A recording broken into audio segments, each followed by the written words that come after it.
Sama-sama tayong magiging Saksi!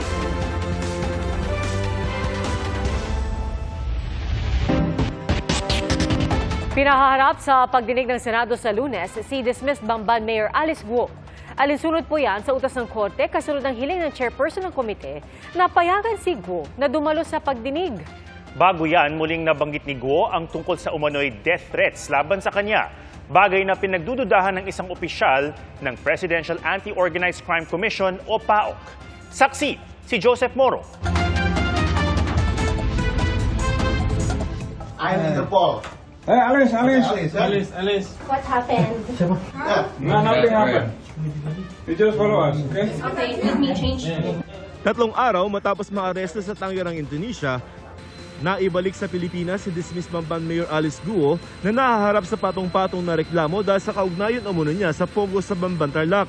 Inihain sa kanya ang arrest warrant ng Korte sa Tarlac para sa kasong graft and corruption. You have the right to remain silent. Anything you say can and will be held against you in a court of law. Sumailalim si Guo sa documentation at booking procedure pati medical examination. Sakay si Guo ng chartered plane pabalik ng Pilipinas. Ayon sa DILG, 24 oras lamang ang ibinigay ng Indonesian authorities para sunduin si Guo, kung hindi, pakakawalan siya.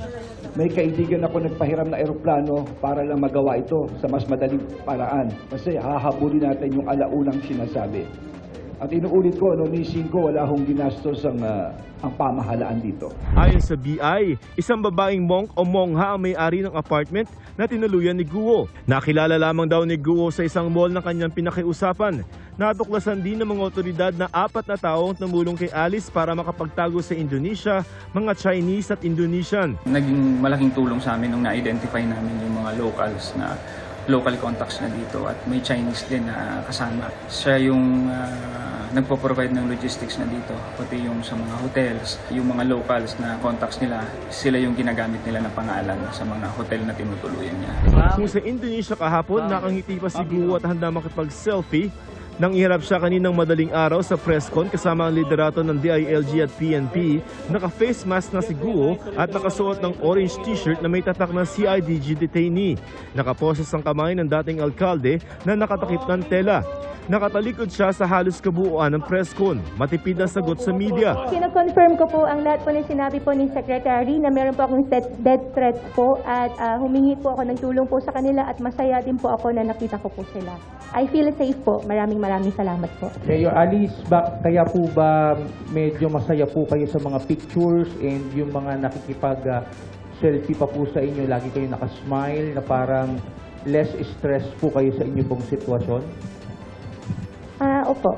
Nag-request si Alice na kausapin kaming dalawa ni Chief at sinabi niya nga na meron siya mga death threats. At inassure ko siya, kami ni Chief, na yung death threats, huwag niya alalahanin, importante, sabihin niya lahat ng totoo. Lahat, huwag siya matakot, maski sino pang malalaking tao ito. Nagpalipas ng magdamag si Guo sa PNP Custodial Center sa Camp Crame kung saan isinailalim siya muli sa booking procedure.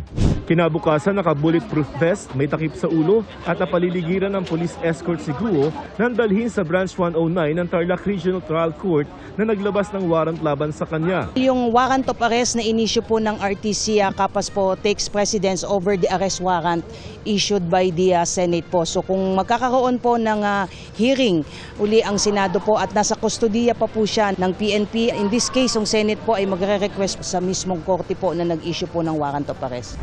180,000 pesos ang inirekomendang piyansa ng korte pero hindi nagpiyansa ang kampo ni Guo.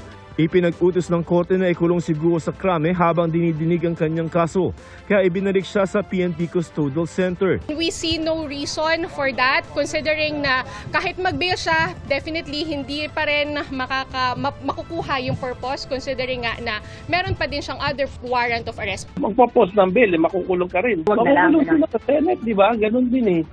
Ang ipinunto ulit ng kanyang abogado ang mga death threat laban sa kanya, kaya mas kampante raw si Guo sa PNP Custodial Center. Ipinarating daw ang banta kay Guo sa pamamagitan ng kanyang pamilya at kaibigan na patatahimikin umano ito para wala ng investigasyon sa Pogo.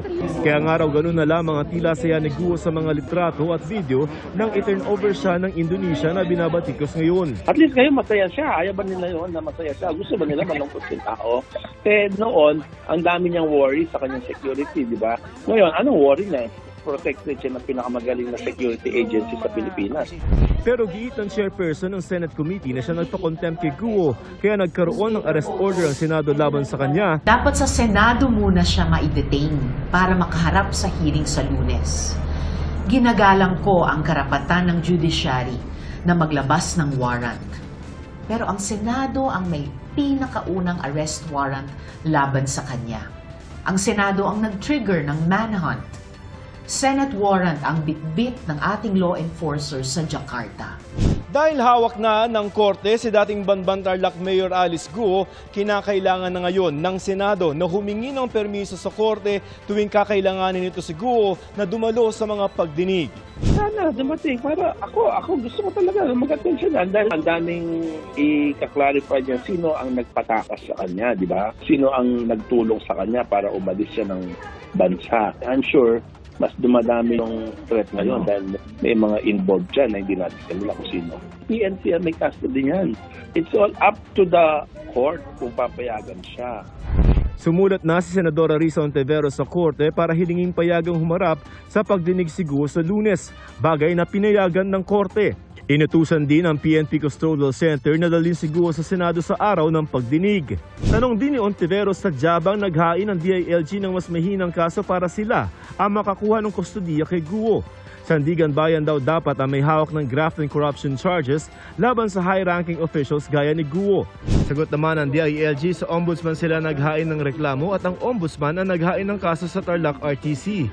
Duda naman ang mga opisyal ng Presidential Anti-Organized Crime Commission o PAOK sa mga sinasabi ni Guo tungkol sa umano'y death threats laban sa kanya. Ang babaeng ito at ang pamilya nila ay namuhay sa isang buhay ng kasinungalingan. So I will never believe anything that comes out of their mouth again unless may ebidensya. Tingin ko naman magkaka-death threat siya kung ilalaglag niya yung mga kasamahan niya sa sindikato o yung kasamahan niya sa pagpapatakbo ng illegal na pogo na yan.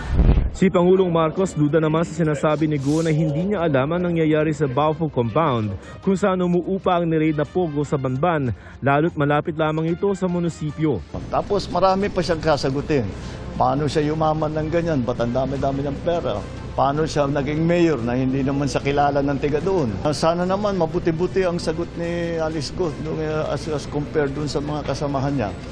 Because it will not help her at all to be evasive. Itinanggi rin ng Pangulo na may prisoner swap sa gobyerno ng Indonesia kapalit ng pagpapauwi sa bansa kay Guo. Para sa GMA Integrated News, Joseph Morong ang inyong saksi.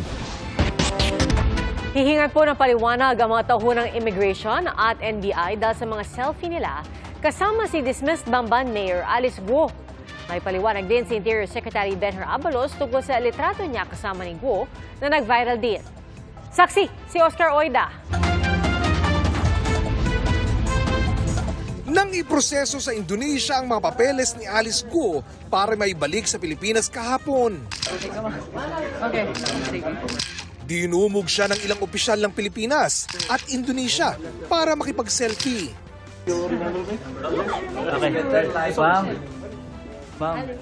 Todo pa ang ngiti ng dismissed mayor na inaresto sa pagkakasangkot sa iligal na pogo sa Bamban Tarlac na nasa likod ng iba't ibang krimen gaya ng torture, scamming at human trafficking. You're going home. How do you feel? I'm good. You're good? Yeah, I'm good. Are you okay now? Yeah. Okay. Sa isang punto, kumindat pa siya habang navi-video bomb. May ganitong kuha rin kay Guo at sa mga opisyal ng NBI sa isang van na ayon sa ilang netizen ay tila mag-outing. Nakangiti at pose rin si Guo sa pagitan ni Interior Secretary Benher Abalos at PNP Chief Romel Marbil sa kuwang ito. Ang pakikipag-selfie ng mga tauhan ng gobyerno kay Guo, tinawag ng isang senador na unprofessional. Paalala naman ng chairperson ng komite sa Senado na nag-iimbestiga sa mga iligal na pogo. Pugante si Guo at hindi celebrity. We want answers, not a photo shoot. Matapos niyang makipagtaguan sa batas, ginawa namang fan meet nitong si Alice Guo ang pagka-aresto niya. Kulang na lang red carpet. Sabi ng Justice Department na nakakasakop sa Bureau of Immigration at NBI, inappropriate nga o wala sa lugar ang inasal ng mga tauhan ng dalawang bureau. Kaya i-issuean sila ng show cause order o pagpapaliwanagin. Sabi rin ng direktor ng NBI, dapat hindi ganon ang ginawa ng mga ahente. Patawarin nyo kami, dapat we act professionally. They will be reprimanded. And a stern warning na wag nang mauulit. Pero sana raw ay maunawaan ng publiko na reaksyon ito ng mga tauhan matapos magbunga ang ilang linggong paghihirap sa Indonesia. Hindi ko masisi yung kasiyahan. Day and night nagtatrabaho kayo. Walang matutuluyan, nagho-hotel, walang kapos ang budget. At kaugnay ng di agad pagposas kay Guo. Wala pa sa jurisdiction natin. Jurisdiction pa ng Indonesia yun. Pagsakay niya ng eroplano, pinusasa na siya, nilagyan na siya ng damit na detainee. Paliwanag naman ng Interior Secretary, para lang umano sa documentation ang kuwang ito kasama si Guo. So sinasabi niya sa akin at meron daw threat sa kanyang buhay. Ang ginawa ni Chief Marbil, nire-record niya. So we looked at the camera. Di ba naman kung ano ginagawa nito, nagpapakyut pala. It's more of na ano talaga, natutuwa siya talagang iba yung first time niya makita yung secretary natin and me, they feel so comfortable. Sabi ni Pangulong Bongbong Marcos. Part of the new culture now na nagpapakuhalagan ng kahit ano. Kasi po-post nila, tignan mo, nakasama ako dito sa team na nag-aresto. We are the selfie capital of the world, di ba? Hindi nag-selfie, hindi mo naman pigilan ng tao na ngumiti. So, they just had a selfie. I don't think there's much more to it than that. Para sa GMA Integrated News, Oscar Oida, ang inyong saksi. Patay sa pamamaril ng sariling mister ang isang babaeng nurse sa Dumaguete City, Negros Oriental. Batay sa investigasyon, nurse din ang suspect na isinagawa umano ang krimen sa loob ng kotse. Nagkaroon umano ng matinding pagtatalo ang mag-asawa na humantong sa pisikalan at pagkakabaril sa biktima. Selos ang nakikitang motibo sa krimen. Arestado ang suspect na tumangging magbigay ng pahayag. Sa susunod na linggo, lagpas-pisang rollback sa petrolyo ang asahan ng mga motorista. Batay sa 4-day average ng trading ng langis, hanggang piso at 30 sentimo ang posibleng tapyas sa kada liter ng diesel at gasolina. Hanggang piso at 35 sentimo naman sa kerosene. At magbabago pa yan depende sa resulta ng trading ngayong Biyernes.